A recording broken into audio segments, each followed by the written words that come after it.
Hello, everybody. Welcome to the webinar today, Nonprofit Leadership Like It Ought to Be for Nonprofit Leaders and Service Learning Faculty. I hope you can hear me, and I would love for you to chat in throughout the session as you have questions. I see the chat has already started. We have a number of professionals from Parks and Recreation, nonprofit management, community engagement, service learning, colleges and universities, social services. So keep typing in. If you can hear me, go ahead and give me a thumbs up or type. It looks like we have about 26 people on the webinar right now. We have about 88 registered today. Welcome, Mark. Looking good. I see that Jane has made it. Thank you, Jane. I appreciate your collegiality. Good to see some former students of mine on. Phil Cornelius with Brownsburg Parks. Abby Kester with the Children's Museum over in Decatur, Illinois. Looks like Josh Miley's on right here in Terre Haute from the Wabash Valley Sports Center. Look forward to getting to know you better. We're going to go ahead and just give it a few more minutes. I don't think a lot of folks are real familiar with YouTube Live. For all of you nonprofit and public folks, it's a free service, and it seems to be wonderful. So let's hold judgment out until the end. This is my first webinar using YouTube Live, so I hope we get through it without any technology glitches. I'm hoping if you can hear me, go ahead and type in the live chat. Yeah, you can, that you can hear me, and let me know if there are any problems there before we get going today. Looks like we have 30 on live. I'm going to chat in. Can you all hear me?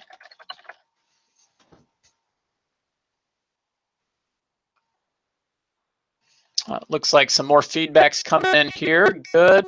Stephanie, welcome from Ohio Campus Compact. Real glad to have you on. Thank you. All right, Jane and Abby can hear me. It looks like Sarah and Angie can. Nick can hear me. Good. Marcia, hi Marcia, down at Georgia State University. Glad to see that you're on. We have 37 in right now, 88 registered. So I'm going to give it just another minute or two to get started. Hi, Amy. I'm guessing most of you. Tremaine's on. Good to see you, Tremaine, from the University of Utah. Fantastic.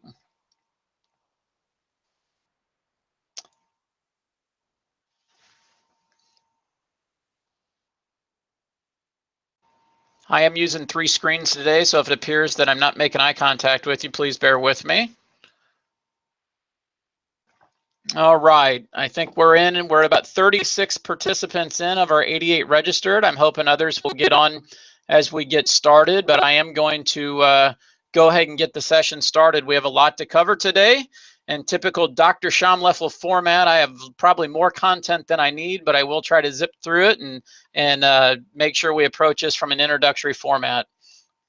Thanks, Paulette Barnes. Thanks for letting me know that you can hear me also. So I'm going to switch back and forth. The one limitation of YouTube Live is that it can either show my video of me talking or my PowerPoint on a screen share, but it can't do both things at the same time. So I'm going to go ahead and share my screen.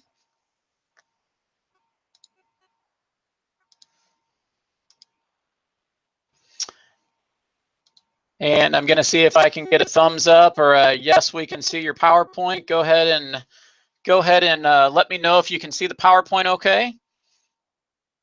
Should be coming on there. There is about a 10-second delay. I've learned with YouTube Live from the time I speak and move and change my screen, there's about a 10-second delay before you see it on your end. Hi, Lisa from Indiana Park and Recreation Association. Thank you very much for being on. Good to see Melissa from Chaucey's Place. Excellent. So many colleagues. Great. Peter says the PowerPoint's okay. Nick says he can see it. Fantastic. All right, well, I think we're a go. I think everybody can hear me and the PowerPoint's live, so I am going to introduce myself again in the session. I'm so glad that so many of you are on right now.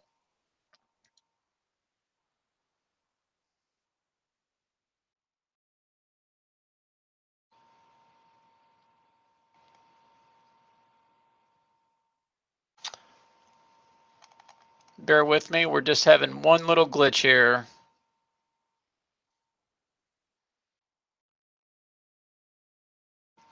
Go back to the control room. Get on the watch page. Good. Okay.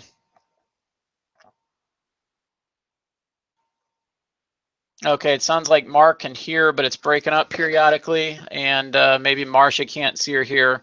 I'm going to make the assumption that everybody, for the most part, can see and hear me. If it becomes a problem, please keep chatting in, and I'll monitor that. For those of you that are just coming in today, we have 40 on. We have about 88 registered for today, and we have 40 on live. So I'm going to go ahead and get started. We're about 9 minutes into our 60-minute session for the day. For those of you who don't know me, my name is Dr. Nathan Schaumleffel. I'm proprietor and senior consultant of Driven Strategic LLC. It's a nonprofit and public consulting firm based out of Terre Haute, Indiana. Today we're here to learn about how nonprofits ought to be run, nonprofit leadership like it ought to be, and we're focusing on nonprofit leaders and service learning faculty. You can find us online at drivenstrategic.com, as well as on Twitter at Driven Strategic. For those of you who don't know the work that I do two things. I have two hats to cover up this bald little head of mine. The one hat I have is as owner, as proprietor and senior consultant of Driven Strategic LLC. The other hat that I wear often is my hat as a tenured faculty member, as an associate professor at Indiana State University, where I'm the campus director of the Nonprofit Leadership Alliance certification program.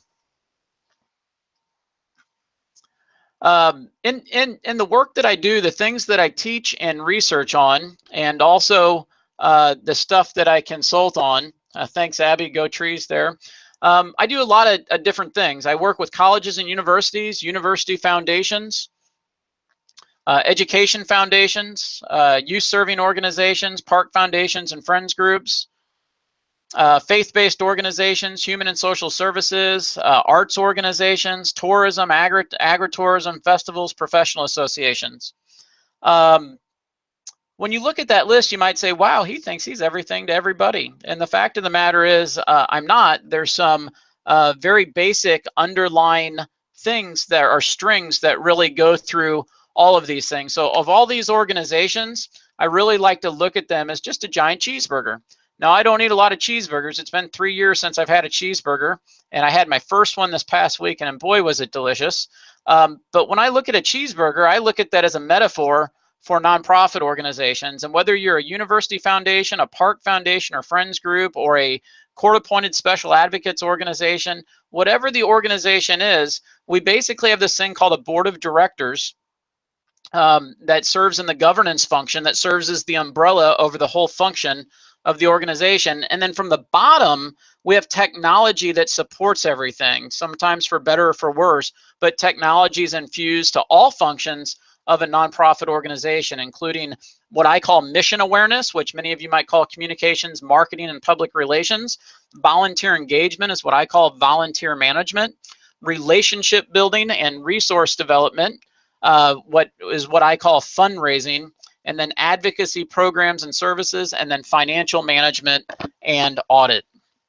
Now I'm going to pause just for a second because I'm seeing a little bit of chat coming through that some folks are having trouble hearing or seeing things. So I'm hoping, okay, Marcia says she can hear and see now. If I could get a little bit more feedback from the chat that you can hear and see before I move beyond the cheeseburger.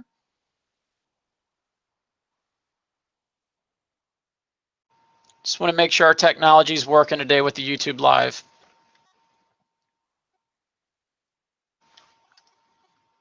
Okay, Josh Miley said he refreshed and it works. So if you're struggling, maybe you can refresh your browser with the YouTube window and should be able to get back on. Thank you, Josh, for that feedback. Okay, Melissa says she can hear. Tremaine says he's good to go. Phil, Lisa, great. Okay, I think we're good to go. I'm going to go ahead and continue on. Thank you. So as we look at these particular organizations, all of these organizations that I teach and consult and train and do workshops for are just like this cheeseburger. We have to work on governance from the top and technology from the bottom, and then we have to look at all the key ingredients of even the smallest nonprofits of mission, volunteer, resource development, programs and services, and financial management and audit. And so oftentimes, whether it's an art museum or a Parks and Recreation department, we deal with the same issues. With that, I do serve as a consulting partner for the Indiana Youth Institute, as well as I serve as the member services consultant and blogger with the Cornerstone blog with that Dr. Schaumleffel for the National Association of Park Foundations. I've recently published a feature article on foundations and fundraising in Illinois Parks and Recreation magazine, as well as a feature article in annual fundraising for park foundations in the NRPA Parks and Recreation magazine, and also was project dreamer, upper, and spearheader for Autism Speaks of a book designed for youth work professionals on how to better understand the autism spectrum and how to serve families like mine. Many of you do know me, and I'm very open that I have a son with profound special needs. And many years ago, I was sitting in this very office here at the university, and I had an epiphany that here I have a PhD in recreation, youth, and community development, and I have a son with special needs, and none of the organizations I work with could handle my son. And so really that aha moment was, how can I take my personal challenges as a husband and father and combine it with my professional and academic training to really improve the quality of youth work around the country. And so that product is this free ebook called Leading the Way, Autism Friendly Youth Organizations. That experience, along with many others, led me to write, to serve as lead author and editor for this book called Cooperate, Advancing Your Nonprofit Organization's Mission Through College and Community Partnerships, a guide for nonprofit leaders. This book is a $9.99 download, and you will hear me talk a lot about this book. I do want everybody to understand I get no profits from Cooperate. Indiana Campus Compact is a nonprofit organization that works with colleges and universities around the state of Indiana, from the smallest community colleges through the largest research-intensive universities, to promote community engagement, service learning, civic responsibility, and citizenship education among Indiana's college students. And they own the copyright to this book, and so any promotion of this book will benefit Indiana Campus Compact and will allow them to grant their faculty's fellows program for another year. In this role, I wrote this book as senior faculty fellow, where I served as a faculty fellow for 4 different academic years for Indiana Campus Compact, 2 as a fellow and 2 as senior fellow. And each year, our fellowship group has to do a group project. And so for 1 year, this was our group project. And then I spent another year or 2 finishing it, editing it, and being the primary writer for this book. And so much of what you're going to learn today really follows the themes of the book Cooperate. I hope you'll stay till the end. I'm very excited. We have 45 on now. If you stay till the end of today's session, you're going to find that I have a free gift for everybody. I have a free memorandum of understanding template for creating win-win-win strategic partnerships between nonprofit and public organizations with colleges and universities. So stay till the end, and I'll make sure that you get that document in Word format so that you can easily manipulate it for your next service engagement partnership or your next strategic partnership with your nonprofit or from a college or university standpoint. Also, I'll be providing a free random drawing for a free Cooperate ebook, and that will come to you through Amazon. So I will actually purchase that through Amazon and make sure it gets to the lucky winner. So hopefully that will entice you to stay on for the day. Also, I have a YouTube channel. I would really appreciate if you would subscribe to my YouTube channel. I'm going to be doing more webinars. And if you subscribe, you'll get announcements when I set those up. And also when I go live on a day that I just feel like going live to talk about a particular issue, I can go live and meet with folks. And so you'll get those notices if you subscribe to my YouTube channel. So I ask that perhaps you go ahead and do that now while you're watching this live cast, that you would do that. Also at our website, drivenstrategic.com, we do have a subscription database for our monthly newsletter where we can send out resources. And I hope that you'll sign up for my monthly e-newsletter at the big subscribe button in the top right side, and also connect socially with us on Facebook, Twitter, LinkedIn, Google+, and Instagram. I am trying to use Instagram more. I know Google+ is kind of on the way out, but LinkedIn's a fantastic place. And if you haven't connected with me on LinkedIn, I hope that you will, and I hope that you'll connect me and follow with me on those other areas. So we have 2 audiences today. I see Deb Smith is on, one of my mentors, and really appreciate Deb being on the call today. I would say Deb is one of my earliest mentors that trained me in the things that I do for you all now. So thank you. We have two target audiences here. We have nonprofit leaders, and when I use the word nonprofit leaders, I want you to understand that I'm talking about board members, which are volunteers, executive directors, volunteer managers, program directors, development professionals, any kind of full-time or part-time staff, or even key volunteers that aren't on the board. So I'm going to globally use the term nonprofit leaders for anybody making decisions, management and leadership decisions on behalf of a nonprofit, and I loosely use nonprofit because anything I'm talking about today also applies to public organizations, public housing, court-appointed special advocates, public parks and recreation, public health. So broadly interpret nonprofit leaders as any volunteer or professional in a nonprofit or public organization providing human, social, and community services. We also have service learning faculty. Now, most of you are more familiar with the term service learning. I've shortened it. I talk a lot about community engagement and service learning, and actually kind of the most modern term, and I won't get into why, is now service engagement. So if you hear me talk about service engagement, that's the broadest term for what many of you think of as community engagement and service learning. And I'll save that discussion for another day. Just know that you might hear me talk about community engagement, service learning, service engagement. I'm using all of those interchangeably for the sake of this presentation today to help you connect nonprofits with the resources and the opportunities with the university. Here at Driven Strategic, we really have a tagline where we say we're for strategic living, strategic nonprofit leadership, and strategic service engagement. And so this presentation is broken into those three areas, and I'll lay those things out, and I'll try to relate strategic living to both nonprofit leaders and service learning faculty. And then I will talk about strategic nonprofit leadership and how nonprofits should work to give service learning faculty a better understanding of how they should interact with nonprofit professionals to facilitate community engagement and service learning. And then I'll talk about strategic service engagement to help the nonprofit leaders understand what faculty and university types and directors of centers for community engagement and centers for service and learning are up against in their institutions to make partnerships work that are mutually beneficial and reciprocal. So I hope that you all stay on and find something for everybody. We do have some learning outcomes for today. And pause and take a drink of my water. Our first learning outcome is to help you understand strategic nonprofit leadership like it ought to be. A big fancy word is called normative.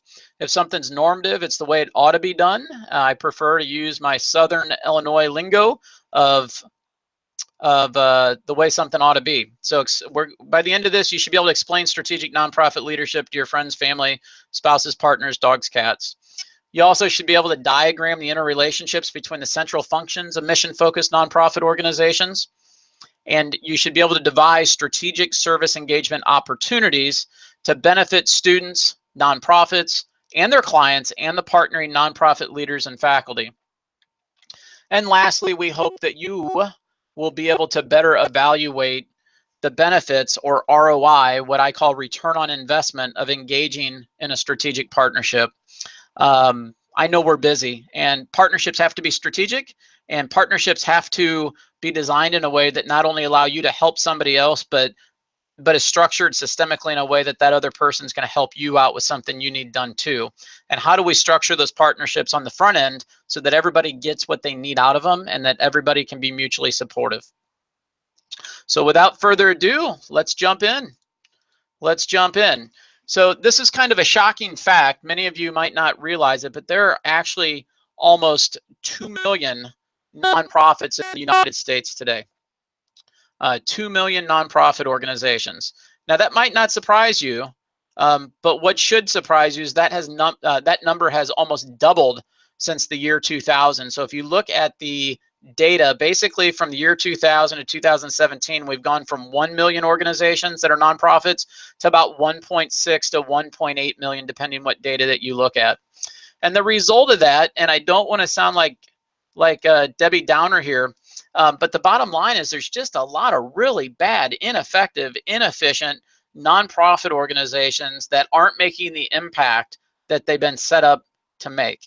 And so that's a problem. I often hear people say, oh, I want to start my own nonprofit. Well, number one, we probably don't need another one. At least we shouldn't start another one unless we absolutely have to meet a community need. And number two, it's not yours. And number three, you don't own it.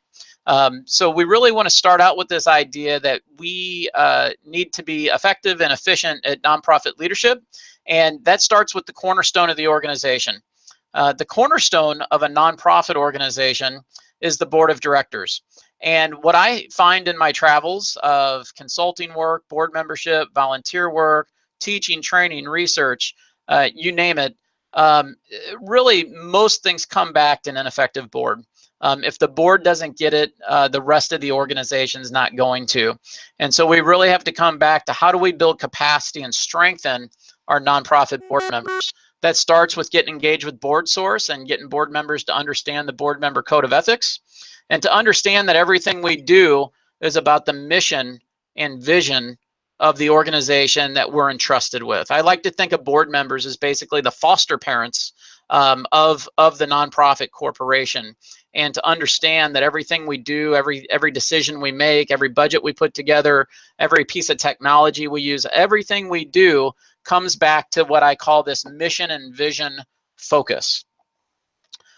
So with that, for nonprofit leaders and service learning faculty, if you all are going to be effective at managing, leading, and impacting nonprofits, you really need to focus on strategic living. Now, some of you know me. I see a lot of familiar faces on the live chat. Many of you don't. And I didn't put a picture in here, but just 5 years ago, I was about 220 pounds. I was drinking Mountain Dew and driving a desk. I wouldn't eat lunch till about 2:30 in the afternoon. I would live on Mountain Dew calories. I was drinking 18 to 2,100 calories a day in Mountain Dew. I wasn't sleeping. I wasn't working out. I was doing everything that you shouldn't do to take care of your health. And I think many of you live that lifestyle. This is not only what you're eating and what you're doing to your body, but metaphorically, this is what your to-do list looks like every day. It's a mounded plate full of work, and you can't possibly chew and swallow and digest in a healthy way the amount of work that you have. After making some changes, I got down to about 137 pounds about 3 years ago, which was too light, and now have tabled off in the high 140s, low 150s at a place that's healthy, because I've chosen to live as a nonprofit leader and as service learning faculty. I've chosen to live like this in terms of not only my diet, but my workload. I try to be very, very strategic and understand what rabbits I'm chasing, what outputs I'm chasing, what outcomes I'm chasing, and try to put them on a timeline that's reasonable, that allows me to eat in a healthy way, to get enough sleep, to get appropriate medical care, to spend time with my family, walk my kids to school, eat breakfast and dinner with my family, sleep flat on a bed 8 hours a day, and to have the workload by saying no to things that aren't in line with what I'm trying to achieve, and the things that I do take on, trying to appropriately delegate. But nonprofit leaders and service learning faculty, metaphorically from a workload standpoint, to live strategically, need to go from this to this. And that's something I think many of us struggle with, being in the helping profession, wanting to help people, and to recognize being busy doesn't always mean being effective. Sometimes being busy makes us feel good, that we think we're achieving a lot, when in fact we're really not doing all that good. So I hope that you will give that a consideration. If we live like this, we're going to be able to strategically lead nonprofits more effectively. I'm going to pause for a second, see if there are any questions in the chat. If anybody has any questions or concerns, would like to discuss anything, go ahead and please chat that in.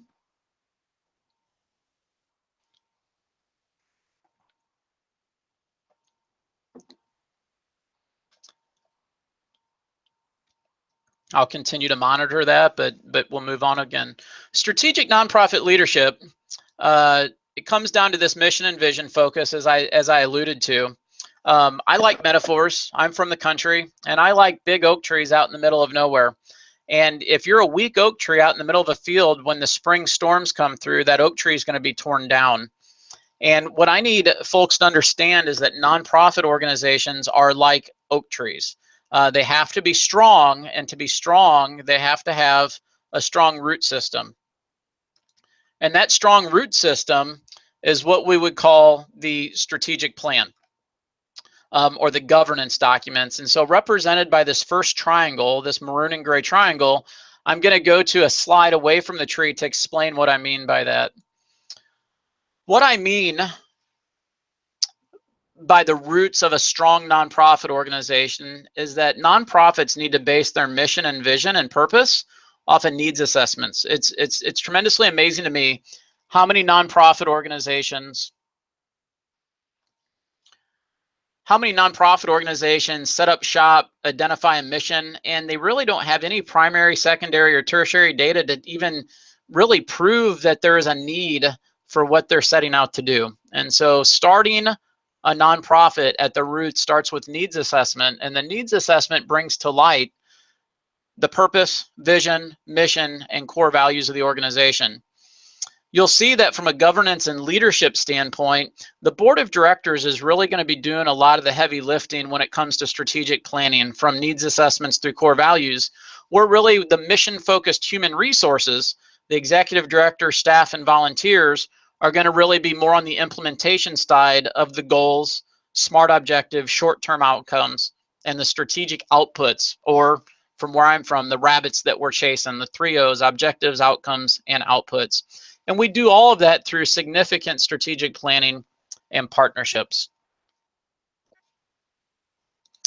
To continue with a healthy nonprofit and a strong oak tree is that we have to think of our human resources as mission-focused human resources. I'm beyond the point of talking about full-time staff, part-time staff, and volunteers for a variety of reasons, because of the culture that starts between volunteers and staff, part-time staff and volunteers, long-serving volunteers versus new volunteers.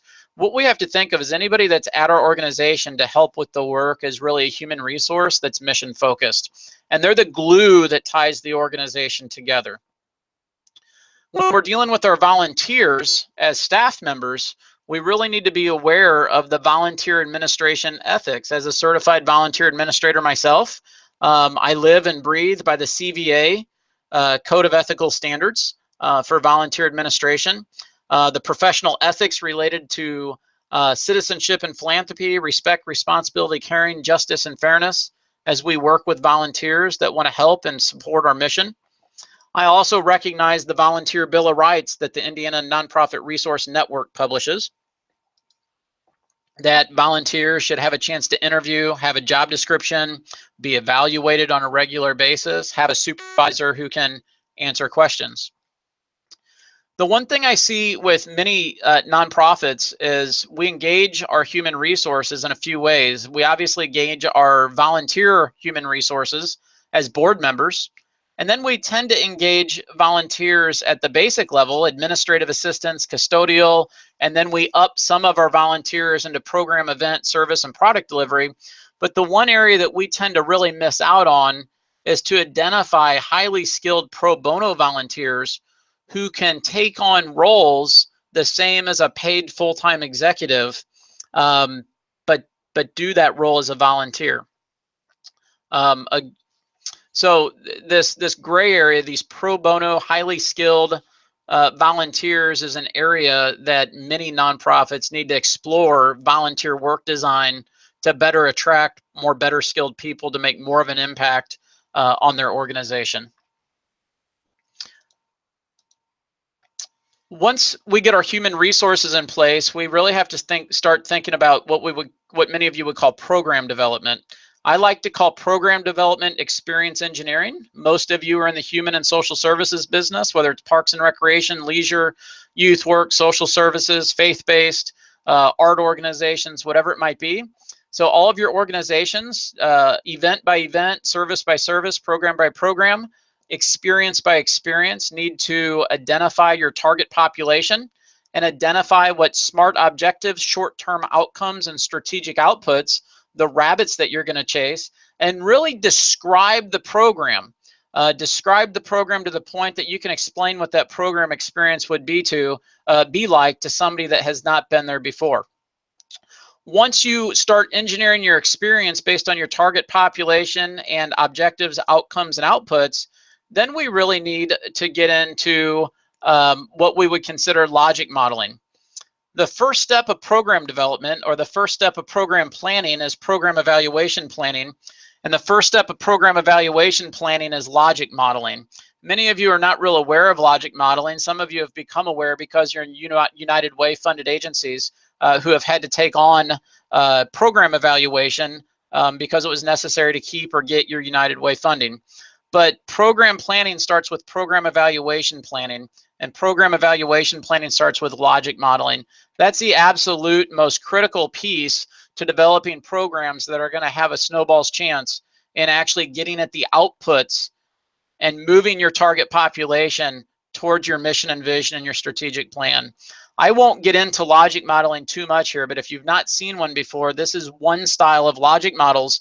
And one of the points I want to pull out here is that the program goal on the far left column and the long-term outcome on the far right column are not pulled from thin air by a staff member or volunteer, but they come directly from the strategic plan, goals, and objectives established by the board of directors based on needs assessment data.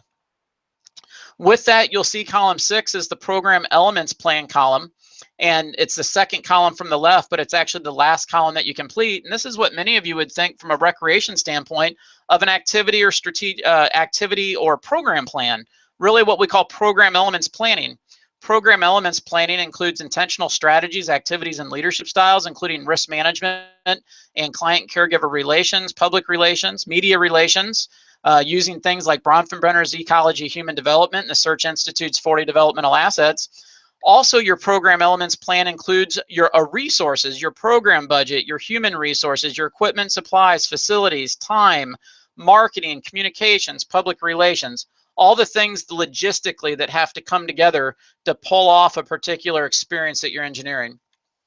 What I need you to understand is that this logic model is so critical to experience engineering or program design that being familiar with the Christmas story, regardless of your religion, this idea that your logic model is your star in the sky that's going to lead you and your staff and your volunteers, your human resources across the desert to the manger, so to speak, that it is just so critical in program design to have a logic model that guides your human resources to pull your target population back to your mission, vision, and purpose of your organization.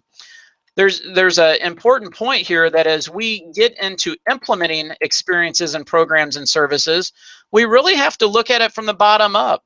Anytime we're working with humans and nonprofit and public agencies, we have to achieve physical and emotional safety and comfort and client and caregiver satisfaction, or we're never going to get a shot at achieving short-term outcomes. If we're running an after-school program for 12-year-old females and we want to improve body image, if they don't feel physically and emotionally safe, if they're not comfortable, hydrated, warm, cold, wet, dry, bug bitten, poison ivy, whatever the comfort in the environment might be, if they're not happy and satisfied and having fun, or if their caregivers or parents aren't satisfied, they're not going to come back. You won't have a chance to really make the difference that your organization was set up for.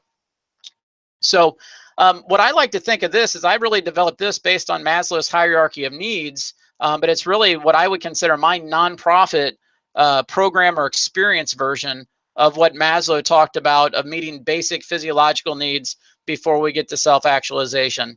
If we don't get our program participants or clients to self-actualization, we're probably not going to make a lot of impact on outcomes related to our program design. So bottom line is, if we're just doing safety, comfort, and fun, we're basically providing free or reduced cost babysitting and youth programs or whatever the activities might be in your nonprofit. What makes us outcome-based nonprofit organizations is when we can take it to the next level and use intentional activity strategies and leadership styles and resources that pull our participants towards the mission. So with that, if we're going to get our target population to our mission, it takes our glue. And that's why I really use the metaphor that our human resources, our mission-focused human resources, are the glue that pulls or sticks the target population and pulls them to the purpose, vision, and mission and core values of the organization. With that, after an experience is over, we finalize our formative program evaluation and we write a fancy report.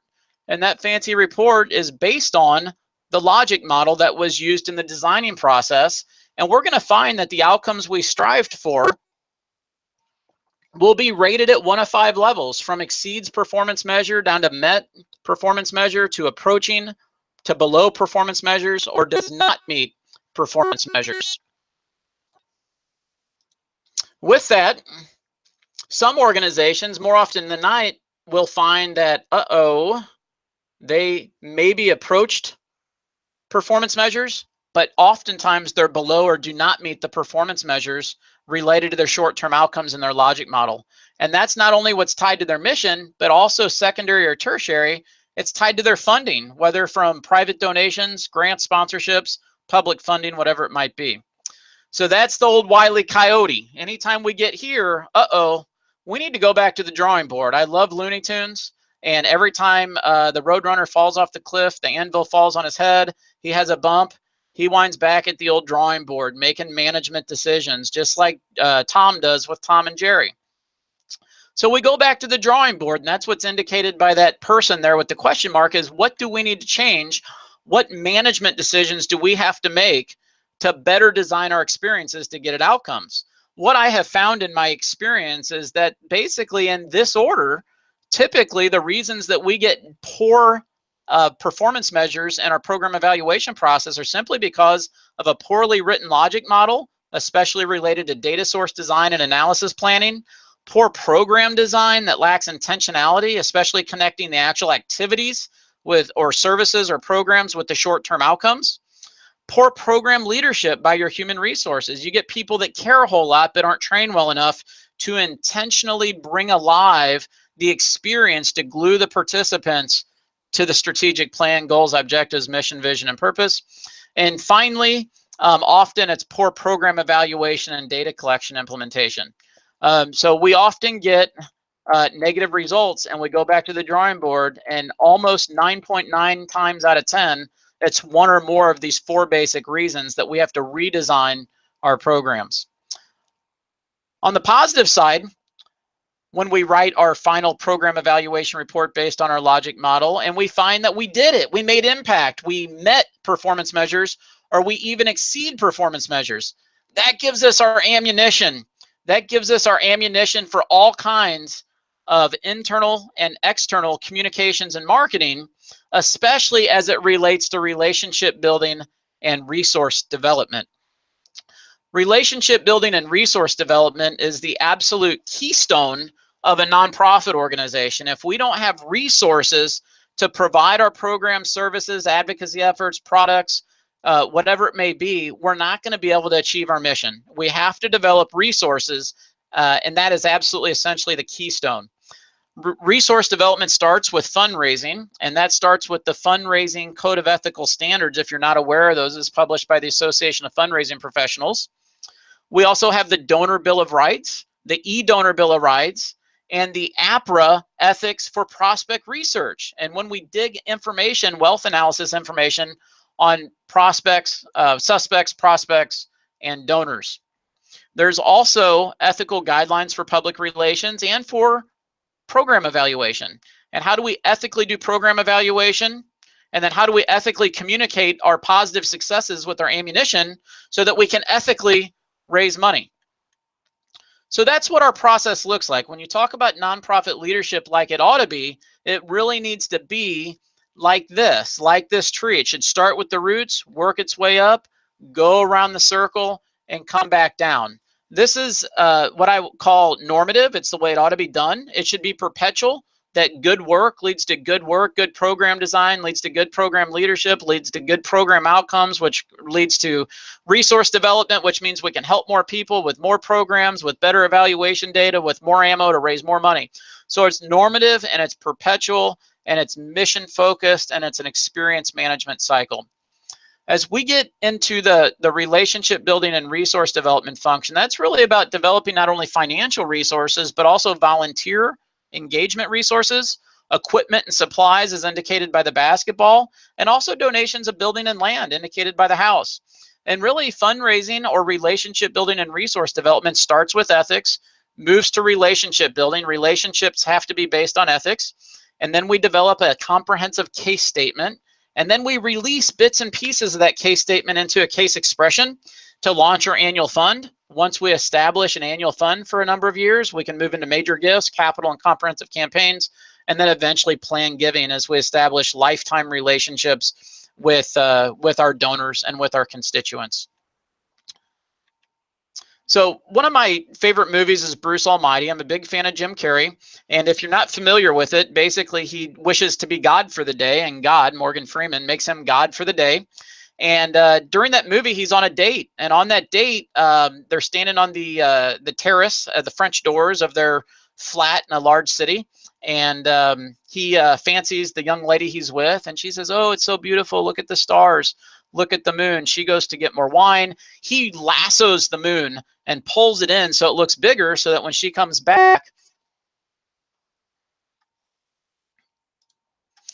he comes back, the moon looks really beautiful and sets the tone for the evening, which winds up with a morning omelet and breakfast. Now, if you watch this movie, you'll notice at this scene, there's a TV in the background of the dining room table. You can't quite see it on this visual.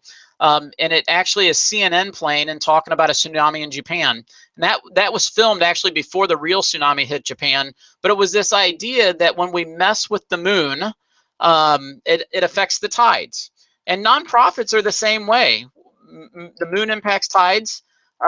When you think about our experience management cycle, fundraising affects service design, service affects leadership, leadership affects fundraising, volunteers affect fundraising. So really, anytime we push or pull on any part of that tree, it's going to have a negative or positive impact on another part of the web. So some examples: board engagement and board giving affects resource development. Program leadership with our human resources impacts program outcomes. And if program leadership is good, we get good program outcomes, which means we have better ammunition for resource development. We often have conversations about program budgets and the need for revenue production in our programs versus program outcomes. And if a program is losing money but make an impact on our outcomes and mission, should we invest in that, or should we offset the cost, or should we cut the program even though it's making an impact on our mission? We cut it because it's revenue negative. So there's negative and positive consequences. Volunteer relationships or donor relationships. We know that 80% of charitable dollars come from individual donors. We know that volunteers are most reliable volunteers. So volunteers are donors, and volunteer relationships are donor relationships, and our volunteer managers and our development professionals need to work together, not only together in meetings, but also together within databases. Nonprofits that are lucky enough to have a volunteer management database and a fundraising database often don't talk. And so volunteers can get upset when they get a thank you for their donation, but also not a simultaneous thank you for their volunteer service. So some real issues there. The other piece is that there's a direct connection between getting our target population, our mission, through our human resources. I hope that you see that not only is there a way that nonprofits ought to be managed from a strategic nonprofit leadership standpoint, but there are also interrelationships between each component or each function of a nonprofit organization. With that, we'll shoot over to strategic service engagement. I know we're getting down to about 12 minutes, and I do want to finish on time today. Our strategic service learning, and this is where the faculty connection's at, but for you nonprofit types that don't travel in the world of universities and colleges, people like me as faculty, we don't just teach. Teaching's about 1/3 of our job. We also have scholarship and service responsibilities. It's what we call the three-legged stool of the rosy world of being a professor, not just an instructor. And for most faculty, that feels like you're getting drawn and quartered in a medieval torture ceremony, because it looks like this. We have a 6-year run to tenure, and then after tenure, we have post-tenure review in many organizations or many universities, and we have to do teaching in office hours and academic assessment. We have to go to conferences and present and publish our research in journals and magazines and blog and academic advisement, student clubs, faculty meetings, community engagement, professional association service, government service, editing journals, reviewing articles. The list goes on and on and on. You need to be on another committee. You haven't written a grant proposal lately. The work goes on and on and on and on. So strategic service engagement, what faculty really need to do is to organize their work so that their teaching, scholarship, service, and other responsibilities support each other in a way that makes sense. And so in the same way that nonprofits should have strategic plans, I encourage service learning faculty to take their 3 or more traditional roles of being a tenure track faculty member and to turn that into a strategic plan in the same way that a nonprofit would have a strategic plan. And then what we want to do is produce outputs for each leg of the stool. We want to produce scholarship outputs that count for tenure or post-tenure review or promotion, recognition. We need to produce teaching services to our students that increase student learning, increase student satisfaction scores, and to collect academic assessment data. And we need to produce service outputs. And so I'm going to give a few examples of those. I spent some time working with a colleague, Dr. Mary Jane Eisenhower at Purdue University Northwest. We were faculty fellows together when I was senior fellow. And then I continued on as a consultant with her to help her develop her Center for Early Learning and to really develop a strategic plan and a fundraising plan and all the things that need to happen to portray her teaching, scholarship, and service as an organization online with a public image. And how do we tie those things together and then produce output from that? To serve at your own risk is absolutely critical. And what we found is from some research we did through Indiana Campus Compact, even at the most progressive Carnegie-rated institutions for community engagement, the people who make decisions about tenure, promotion, recognition, those sorts of things, still aren't recognizing community engagement and service learning the way they probably should based on their governing documents for their universities. And so if we're going to do this work for nonprofits from the university, we have to make sure that we organize our partnerships with nonprofits in a way that gets at scholarly outcomes, particularly in the areas of Boyer's model of scholarship and the scholarship of application on the bottom of your screen. Another term for that is the scholarship of engagement or the scholarship of community engagement, and also the scholarship of teaching and learning at the top of the screen. And you'll see that over the years, and this certainly isn't all of them, but a number of scholarly products, journal articles, books, ebooks, poster presentations, conference presentations that I've been able to produce in peer-reviewed venues based on my strategic partnerships with nonprofit and public organizations. We've also been able to produce academic assessment data and to improve student learning and student satisfaction through using community engagement and service learning through partnerships, strategic partnerships with nonprofits. A number of our students, some of you are even online today. And we need to produce service outputs with nonprofits, whether we're working with a nonprofit as a program director, a volunteer manager, a board member, a pro bono consultant, advisory committee member, a variety of other roles.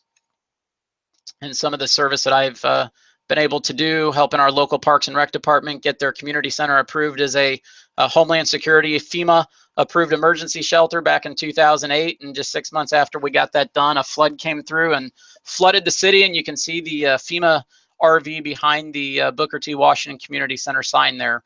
Master plans for Parks and Recreation, Scout Reach, High Adventure for youth, whatever it might be. So community-based projects need to produce 3 things. A community-based project from a university standpoint has to provide a service to the community-based agency that's aligned with their strategic plan.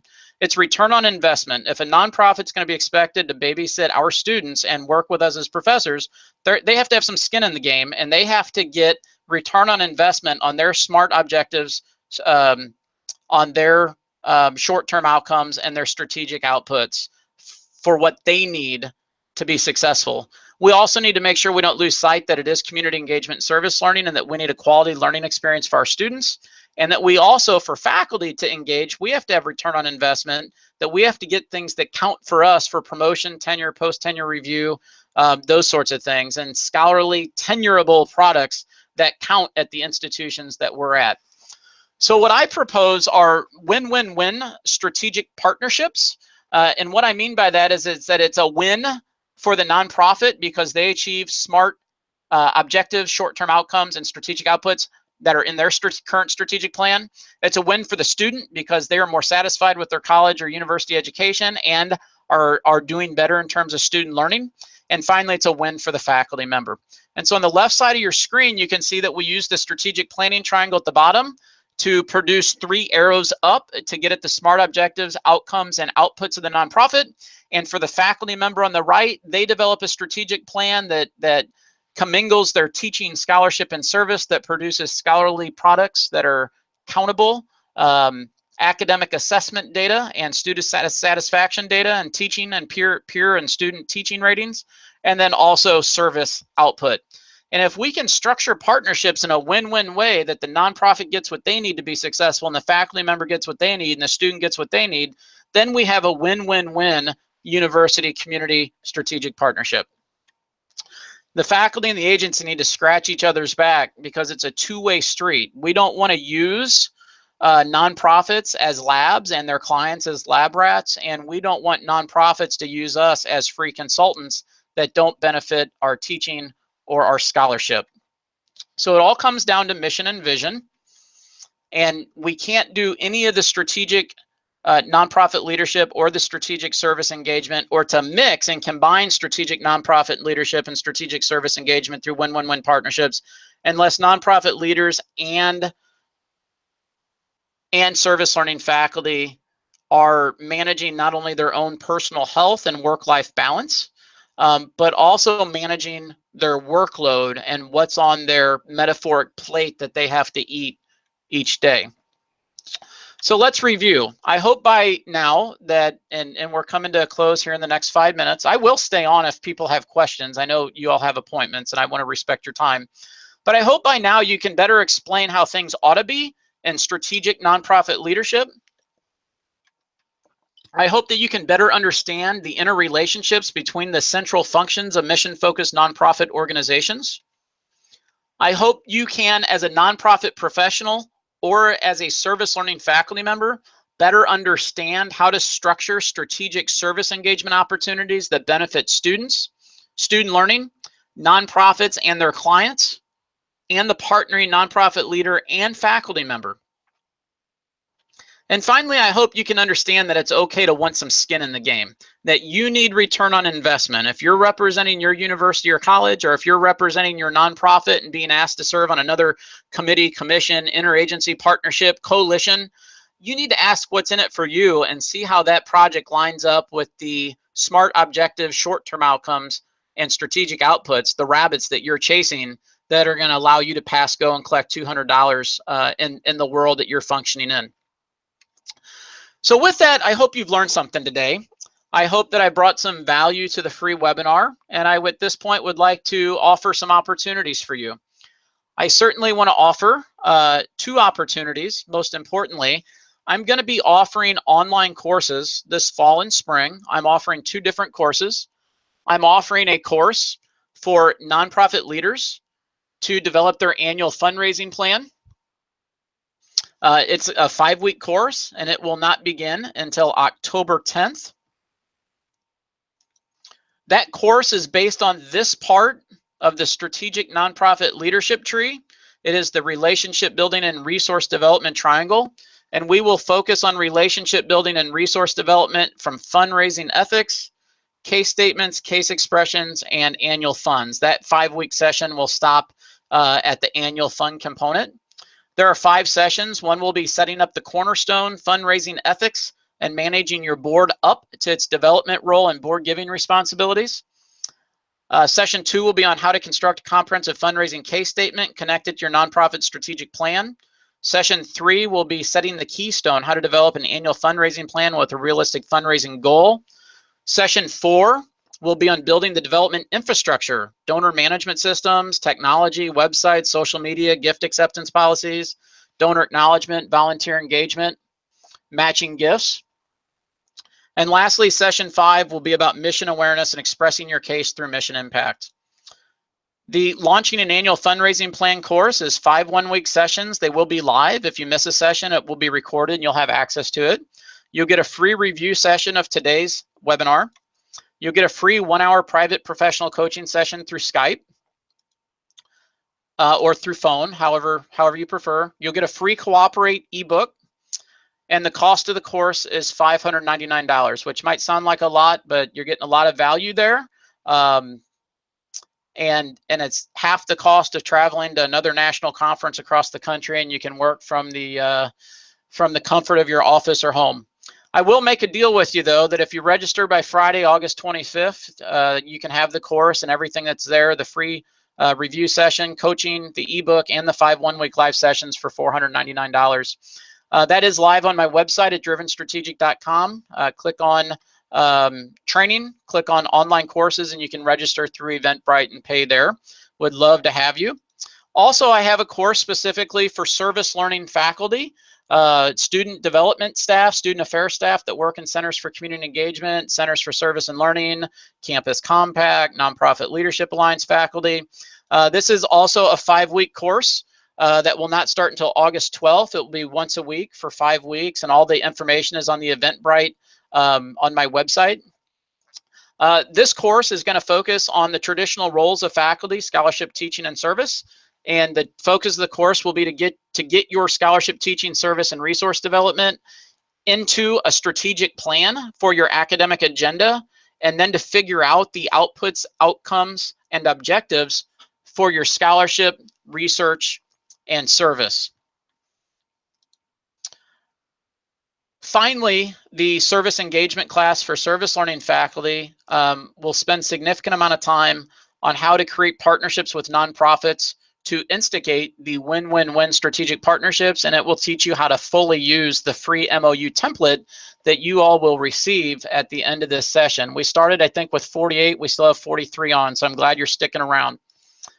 The Service Learning Faculty online course is a 5-week session. The first session will, and I promise we're almost done here. I know it's right at 3. Session 1 is on identifying your academic agenda and turning it into your disciplinary-based brand, how to construct win-win-win strategic partnerships through intentional memorandums of understanding. Session 3 will be developing your disciplinary-based branded public image for engaged scholarship, like the Center for Early Learning at Purdue University Northwest, using new and social media. Session 4 will be on developing tenurable and promotable engaged scholarship products, and Session 5 will be on developing and assessing e-service learning and extreme e-service learning and hybrid and distance education courses. Same format, it's a 5-week session, a free review session of today's webinar, free 1-hour private professional coaching session over the phone or Skype, a free Cooperate ebook, and it's $599 per participant, or again, if you register by August 25th, it will be available for $499 on my website, and that's available for payment with credit card. If you can't pay by credit card, need an invoice or an institutional check, I'm glad to work with you. Please just contact me by email. I am also accepting new consulting clients for nonprofit and public organizations, as well as for university engagement, community engagement, and service learning. The bulk of my nonprofit leadership consulting is in board development and governance, annual fundraising, volunteer engagement and volunteer evaluation, strategic planning and partnerships, and program evaluation and logic modeling. So if you have any needs in any of those areas, I'd be glad to have a 30-minute appointment with you. Beginning 30 minutes after today's session, I have appointments available. And then I also have consulting specifically for strategic service engagement, which is going to be a very intense developing your service engagement brand and online presence to help you get a public image within your institution, a public internal and external image that pulls together your strategic plan and puts your work out there for folks to consume using new and social media. So I appreciate your time today. I appreciate we still have 41 on. You'll see that there's a time trade link there. I think if you might click that time trade link, it will actually pop up and you can get right on my Google Calendar at a time that's convenient for you between 3:30 today and August 25th, 30-minute slot. So I'd love for you to sign up. You click that. If the time trade link doesn't work on the YouTube video, just go to my website, drivenstrategic.com. Click on the time trade link. You'll find it in several places, and it will pull up my schedule, and you can register for a free phone or Skype appointment, and we can talk about online courses, consulting, training. I'm even willing to come out to your university or your campus compact or conference to do much of the same training. So let me know how I can help. I'm very eager to help. I do what I do because it's, I think, the best way for me to use my skills to help as many people as possible. So with that, it is 3:03. We started at 3:09, so I kept it at an hour, but didn't quite hit my 3 o'clock work. If you like today's session, please subscribe to my e-channel. Also, please like this seminar right below the subscribe button. You can give it a thumbs up or thumbs down. I hope you give it a thumbs up. If you want to give it a thumbs down, I hope you don't. And I hope that you go to my website, drivenstrategic.com, subscribe to my e-newsletter, and connect with me in all ways on social media so that we can stay in touch, especially through LinkedIn. What I would like you to do is to get your free gift, your MOU template, I would like you to type in your email address into the chat that you'd like me to send that to, and I will get that out by Monday. So you can go ahead, if you're still on right now, if you're one of the 43, type your email address in, and I will be glad to email you a Word document that has a strategic win-win-win template that's based on the book Cooperate. It's also based on some partnership articles that I have published in the Journal of Physical Education, Recreation, and Dance on how to create strategic partnerships with Special Olympics Indiana. So now we are at the time for the free Cooperate ebook.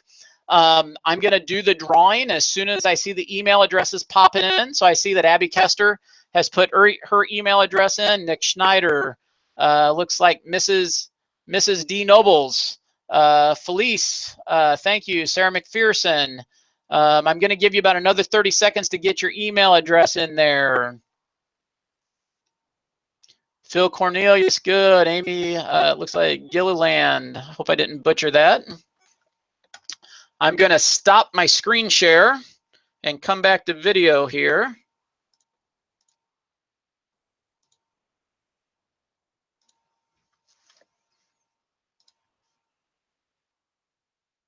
I'm back. I thought I was going to be live. I even got dressed up for you all today, and you guys didn't see too much of me. I could have been in my pajama pants today for as much as my video has been on. So I'm taking a look. It looks like some emails went through. Okay, Stephanie said it won't. Okay, I see that you tried though, Stephanie. Thank you. I'm doing the random drawing now. I'm scrolling back and forth. My eyes are closed. I'm scrolling up and down the chat box, looking away from the screen. I'm scrolling all the way. And who is it? It is Melissa Peregrine. Melissa at chauceysplace.org. You are the lucky winner. I will go ahead and process that as soon as we finish the webinar today. I am going to go to Amazon because even I don't get free ebooks, even though I am the primary author. I wrote about 85% of the book, edited it, did all the publication on behalf of Indiana Campus Compact with Amazon. They will get a $9.99 donation through Amazon, and that will benefit Indiana Campus Compact today. And I will go ahead and put my credit card into Amazon here in just a little bit, Melissa, and I will have that sent your way.